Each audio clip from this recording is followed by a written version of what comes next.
plaer estar aquí, perquè, bueno, per mi és algo molt emotiu. Jo vaig estar uns anys en aquest col·legi i una mica el que m'ha quedat d'ell és, ho resumeix el títol de la primera cançó que hem sentit, Every Breath You Take, és a dir, que cada respiració, a cada moment portes al col·legi dins.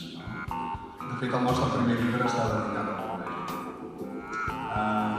Volia dir que a més és especialment emotiu, perquè quan jo tenia la vostra edat vaig estar 2 mesos i mig malalt, que em van tenir a casa i vaig perdre tot el primer trimestre del curs, gairebé.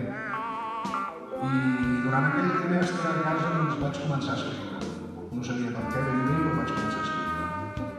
A final de curs, quan es va convocar els premis, que ara s'estan repartint, doncs se'm va ocórrer presentar les poesies que vaig escriure i vaig guanyar el premi.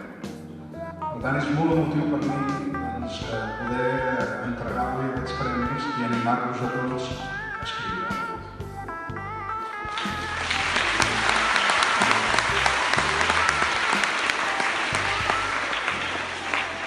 Os aseguro que yo, sin ganar las poesías de mi compañero, estoy igual de emocionado.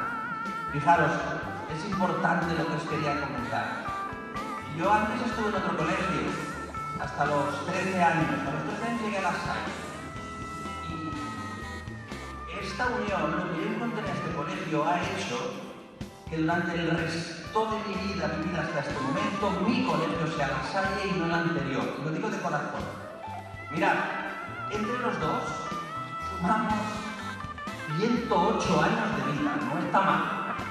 Bien, pues desde los 13 años y desde que salimos del colegio con 17, 18 años para emprender cada uno de nuestras carreras universitarias, tenemos la maravillosa costumbre de vernos continuamente.